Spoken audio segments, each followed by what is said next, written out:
Welcome to the webinar series on the F words in childhood disability. Now we're going to talk about the F word, fun. My name's Vanessa, and I'm a research assistant at CanChild Center for Childhood Disability Research. I come with a life science background from Queen's University, and currently I'm a master's thesis candidate at McMaster University in the School of Rehabilitation Science. And my name is Steve Selaraja, Professional Education Lead at Child Development and Resource Connection, Peel. I did a Bachelor of Science with a double major in Biology and Psychology at Western, and I also did my Master's in Professional Education at Western University. Welcome to our webinar. This is one of 7 webinars on the F words in childhood disability. Before proceeding with watching this webinar, we encourage you to watch the introductory webinar on the F words, as the content and information provided in that webinar will help make this one a little bit easier to understand. So these webinars describe how the F words can be used with children aged 0 to 6 years old. The F words provide a broad, strength-based approach to child development and are based on the World Health Organization International Classification of Functioning, Disability, and Health Framework. If you want to learn more about the F words, read the F words paper by Drs. Rosenbaum and Gorder titled The F Words in Childhood Disability, I Swear This Is How We Should Think. And we provided the link on this slide as well. So as you learned in the introductory webinar, the F words are grounded in the ICF framework and are based on over 2 decades of childhood disability research. In the F words paper, Drs. Rosenbaum and Gorder talk about how each F word fits within a specific element of the ICF.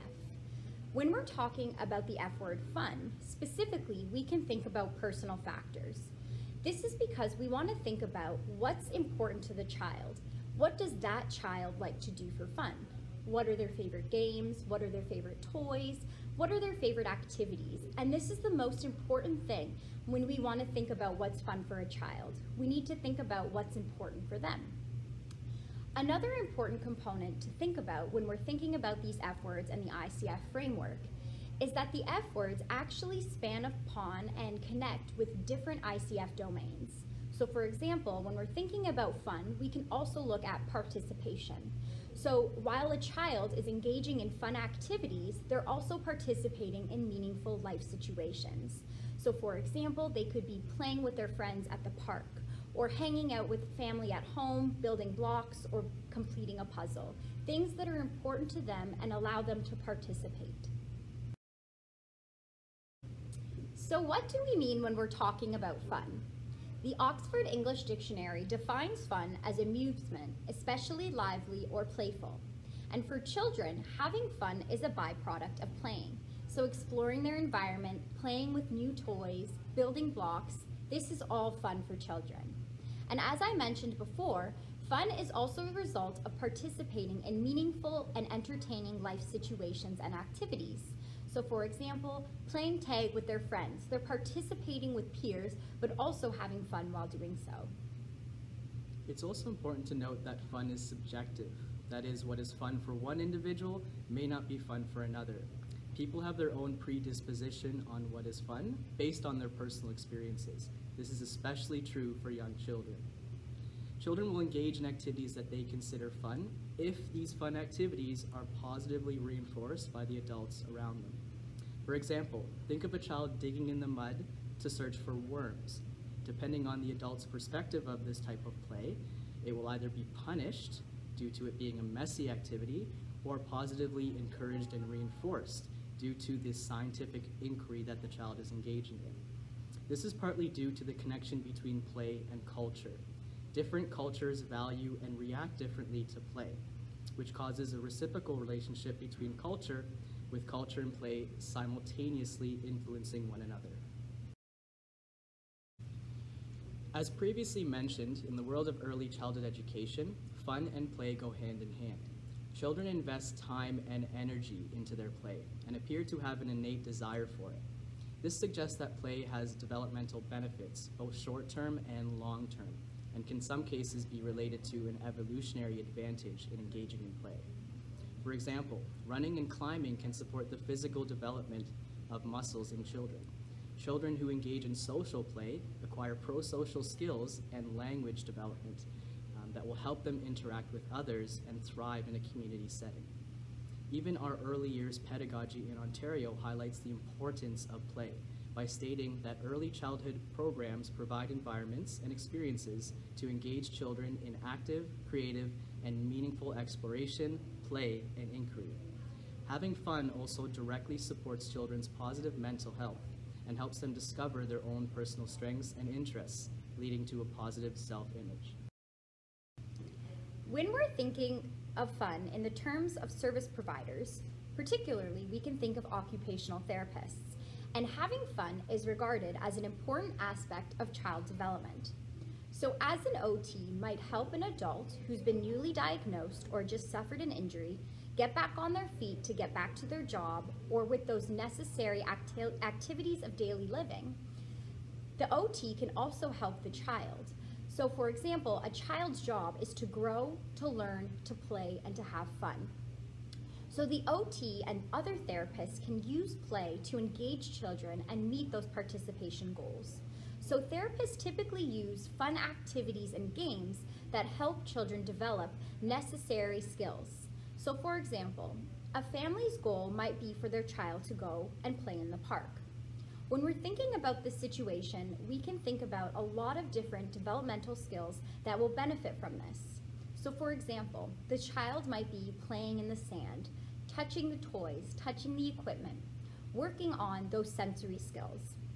The child might be interacting with other peers at the park, developing those social skills. The child could be crawling and walking around, exploring the environment, climbing the equipment, working on those motor skills. So again, one situation that is fun for the child, like playing in the park, really benefits multiple areas of development. Another example could be thinking about a child finger painting or a child playing with Play-Doh. These develop those tactile sensory skills. As well, a child assisting their parent in walking the dog. This could work on functional motor skills. So again, a lot of these activities that therapists suggest are lots of fun for the child and actually have a lot of benefits towards them as well. Having fun is also essential for the parent-child relationship, as it provides parents the opportunities to engage with their children. And like we mentioned before, having fun is different for every child. So we need to make sure you're doing what the child wants to do. So as a parent or a caregiver, ensuring that the activities you're doing are fun for your child and asking your child what they want to do with you together. So when you're engaging in these activities, it tells children that you're paying attention to your child, and it helps build these long-lasting relationships. Evidence actually shows the importance of play and having fun in facilitating parent engagement and beginning to promote safe, stable, and nurturing parent-child relationships. Since children are born with a natural curiosity and an inborn love for learning, it is important that we follow their lead when they are engaged in play. Children become much more invested in their education when it is fun, and fun is a fundamental component of their education. They are already born with that desire to learn, so we just need to make sure the education system doesn't diminish this love of learning. This means scaffolding children's learning in an authentic way, that is, expose them to the concepts that are relevant to them and that they themselves want to learn more about. I encourage you to think back to your personal experiences in school. I'm willing to bet that most of your memorable moments were also the most fun. Brain research tells us that when fun stops, the learning stops as well. When we think of children with disabilities, the literature shows them to have lower rates of participation in engaging in fun activities with their peers. So how can we change this and increase participation rates and increase these children to have some fun? So first, like we have said continuously throughout this webinar, you need to ask the child what they like to do for fun, what games they want to play, what are their favorite toys, and what are their favorite activities. And based on this, if needed, we can adapt these activities. So for example, for a young child, ensuring that they have a safe space and a safe environment to play with, to engage with peers, and to play with their toys. As well, online there's lots of resources that provide adapted activities and adapted games for children to play and to use. Another important thing is to build parent and child confidence, competence, and sense of achievement and capacity. So encouraging these children to play whatever they want and ensuring that it is fun for them. As well, the most important thing to consider is to use your imagination when you're thinking of games and thinking of fun ways to engage children and ultimately let them be kids. Sometimes societal barriers exist that prevent children with differing abilities completely engage in play. This concept is highlighted in the upper right image that you see on the screen, depicting what reality sometimes look for some of these children. In the first picture on the left-hand side, everyone is given equal access to the exact same resources. Everyone is treated the same, but you'll notice that not everyone has equal access to the opportunity itself. In the second picture in the middle, each person is given exactly what they need in order to be successful. This idea is a fundamental component of Universal Designs for Learning, or UDL for short, which aims to reduce barriers that learners may face. We know every child is unique, so we must ensure that their learning experiences are unique as well. So I spoke to a wonderful therapeutic recreation assistant from Holland Bloorview Kids Rehabilitation Hospital to ask her some questions about fun. So to provide some context, she works at Holland Bloorview in the therapeutic playroom, and this room is the definition of fun for children.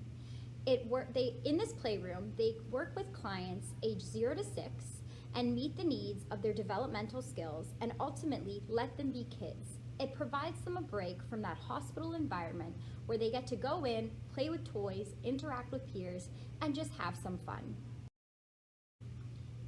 We encourage you to pause and reflect. When you think of fun for children from ages 0 to 6, what comes to mind? It's important for kids to feel like kids and to make a decision on how or what they want to play with. Fun is about doing or playing with what you want and what makes you happy. So I asked the therapeutic recreation assistant if she could provide a specific example or a story of a child having fun in the playroom and how this impacted the child's behavior and the child's attitude. So she responded with, "We had a client with an acquired injury. Her mom described her as an outgoing, adventurous girl, but with the new diagnosis, she became fearful and lost confidence. The playroom was a safe space for her, a place where she could play the way she wanted to. She was motivated by others in the playroom and wanted to try the fun activities such as the ball pit. We saw her transform from a fearful and shy young girl back to her fearless, confident self by supporting her and giving her choice in how she wanted to have fun." So this quote really illustrates a couple of things. So first, the playroom, again, is that safe space for kids. It allows the children to gain confidence, social skills, cognitive skills, and other important developmental skills. So simply, it's not just a place for children to run around, but instead they get to develop these developmental skills as well as just be kids. It's a break from that hospital environment and allows them to interact with one another and have some fun. Another important thing this quote illustrates again, and another time that we have emphasized this throughout the webinar, is that it provides the children with choice on how they want to have fun. So they are able to choose the toys they want to play with, what they want to do, and have fun. So on this slide is an example of the Active Start program run with the Special Olympics. And this specific slide and this particular example was run in Ottawa. So I had the pleasure of speaking to the woman who helps run the program out of Ottawa. And she described this program as helping children from 2 to 6 years old with various disabilities on developmental skills as well as functional skills. So I asked her an example of a fun activity that they ran through Active Start. And immediately she started talking about Water Day. So on Water Day, she said this is the kids' favorite day. So on this day, firefighters come in and provide some water training for the kids. After this, the kids are able to go inside the fire truck and take a look around. And for the kids who are not able to climb onto the fire truck, so for example, those kids who are in wheelchairs, get lifted into the truck. And the kids absolutely love it. And throughout the day, there's other water-based activities. So for example, there's a water balloon toss, and it's also adapted for other children. So children who cannot throw the water balloons are able to pass it. Or the children who are not able to hold a water balloon, the staff members will place the water balloon on their heads, and they have a competition of who can hold it and balance it on their heads for the longest until it drops and splashes. Another game is called the drip drip drop game. So the children sit in a circle, and one child will walk around with a soaked sponge, and they'll either drip it on another child or drop and completely soak the child. And all the kids absolutely love it. And at the end of the day, the kids all get the opportunity to soak the firefighters with a hose. So it's really the definition of fun, and it's a great program, and I encourage you to visit the website and look even more further into it. As we've mentioned throughout this webinar, different people have different perspectives on what is fun. But it's important that we understand that children have their own perspectives, and those perspectives deserve to be heard. Let's listen to a few experts tell us what fun is all about. What do you think is fun? I like to play with my mom. Played. Playing? Yeah. Playing is fun? Mhm. What do you like to play? With toys. With toys? Playing with my friends. Play- Playing with the Legos. Playing with toys. Playing with the water table. The water table, is the water table fun? Yeah. I don't know. So we hope you enjoyed this webinar and learned a little bit more about fun, especially for children between ages 0 to 6. So in summary, it is well documented that having fun is essential for child development and the overall health and well-being of the child. And again, we encourage you to always ask the child what they want to do for fun. Ask the family what the child likes to do for fun, their favorite games, their favorite activities, and remember that this is the most important part. Whether you're an educator or caregiver, remember to be creative and use your imagination when having fun with children. And ultimately, let kids be kids. Thank you again for taking the time to view this webinar on fun. And we encourage you to watch our other 6 webinars on the F words in childhood disability. Thanks.